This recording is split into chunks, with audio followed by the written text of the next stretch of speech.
Welcome to second AV. Now this part about the poet Edgar Guest. This is the name of the poet who write this poem. Span is given 1881 to 1959. This is the duration span of his life. Edgar Guest. Edgar Guest was born in England and was brought to the United States when he was 10 years old. He began his writing career in 1895 at the age of 14. Edgar Guest is known as people's poet for his simple style and optimistic tone of writing. Guest is an American writer of newspaper and magazines. This is an inspirational poem. In this poem, the speaker is asking the readers whether they have done anything to improve the life of another human being or not. It is up to it is up to you whether you will love a better future or not. Therefore, one should consider one's action and deeds carefully and plan accordingly for a better future. नेमकं कवितेचा जो सार आहे तो थोडक्यात इथे मी सांगतो की काय नेमकं कवीला सांगायचं आहे, काय नेमकं करायचं आहे ह्या कवितेत. तर बघूया आपण. एडगर गेस्ट हा जो कवी आहे, दिस इज अन इन्स्पिरेशनल पोएम. ही एक अतिशय प्रेरणादायी अशी कविता आहे की जी आपल्याला सांगून जाते की जीवनात जर काही करायचं असेल तर प्रथमतः दुसऱ्याला आपण काहीतरी द्यायला हवं, काहीतरी करायला हवं दुसऱ्यासाठी. In this poem, the speaker is asking the readers whether they have done anything to improve the life of another human being or not.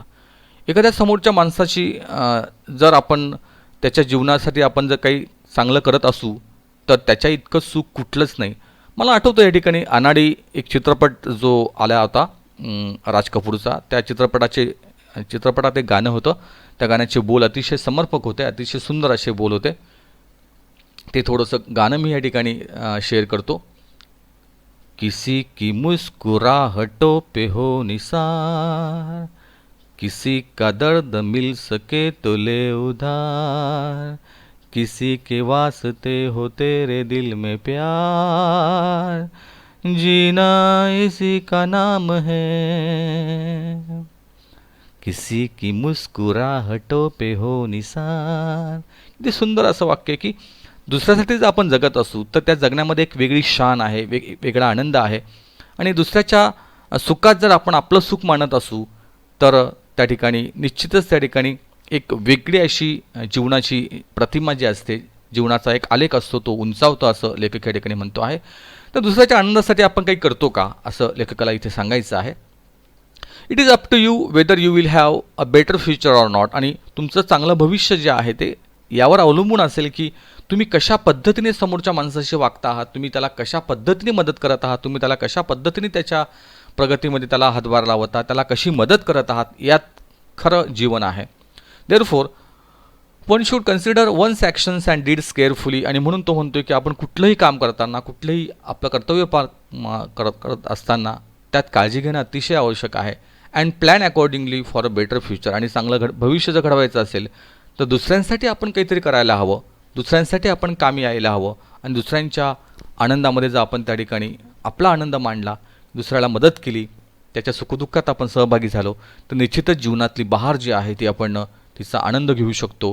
आणि निश्चितच त्या ठिकाणी जीवन चांगलं घडवायचं असेल तर ह्या तत्त्वज्ञानाचा वापर आपण करायला हवा. आणि खरंच आपण उद्याचं भविष्य चांगलं करूया या दृष्टिकोनातून कवी काय म्हणतोय त्याकडे आपण वळूया आणि कविता जी आहे ती आपण तिला सुरुवात करू. Have you earned your tomorrow? First of all, I will read this poem fully and later on we go line by line. Have you earned your tomorrow? Is anybody happier because you pass his way? Does anyone remember that you spoke to him today? This day is almost over and its toiling time is through. Is there anyone to utter now a kindly word of you? Did you give a cheerful greeting to the friend who came along, or a churlish sort of howdy and then vanish in the throng? Were you selfish, pure, and simple as you rush along the way? Or is anyone mighty grateful for a deed you did today? Can you say tonight, in parting with the days that sleeping fast, that you help a single brother of the money of the many that you pass? Is a single heart rejoicing over what you did or said? Does a man whose hopes were fading now with courage look ahead? Did you waste the day or lose it? Was it well or sorely spent? Did you leave a trail of kindness or a scar of discontent? As you close your eyes in slumber, do you think that God would say, "You have earned one more tomorrow by the work you did today"? This is our poem. Now we go line by line. Have you earned your tomorrow is a motivational poem actually, which makes the reader think whether he or she really has done anything just for the sake of doing good to others. The poet Edgar Guest is trying to attract the reader towards good deeds for the sake of their own future, so that God grant them a better tomorrow. One needs to work for that. एक चांगलं काम आपल्या हातून घडावं हे लेखकाला अगदी आवर्जून वाटतं आहे आणि त्यासाठी तो आपल्याला उद्युक्त करतो आहे की आपण काहीतरी चांगलं करूया, चांगलं काहीतरी देऊया आपण समोरच्या माणसाला, की जेणेकरून आपलं भविष्य जे आहे, आपला उद्याचा काळ जो आहे तो चांगला घडू शकेल आणि त्या माध्यमातून समोरच्याला जर मदत केली तर निश्चितच त्या ठिकाणी एक वेगळा आनंद आपल्याला मिळू शकतो, अशी अपेक्षा या ठिकाणी कवीने केलेली आहे. In first stanza, is anybody happier because you pass his way? Does anyone remember that you spoke to him today? This day is almost over and its toiling time is through. Is there anyone to utter now a kindly word to you? Now, each stanza proceeds from general to personal. एक सामान्यापासून तर वैयक्तिकपर्यंत कवी आलेला आहे. In the first stanza, the poet asks the reader whether he has been the cause of happiness for anybody. Is anybody happier because you pass his way? त्या मार्गाने जाताना तुमच्या वाटेमध्ये आलेल्या एखाद्या माणसाला तुम्ही आनंद दिला का? In the first stanza, the poet asks the readers whether he has been the cause of happiness for anybody. This anybody is deliberately kept abstract, stranger, because the poet expects that any good deed that can make another person happy is worth doing it. He is reminding the reader that time is flying away and one needs to hurry to make a positive impact on somebody's life so that the person remembers that positivity and kindness. Is anybody happier because you pass his way?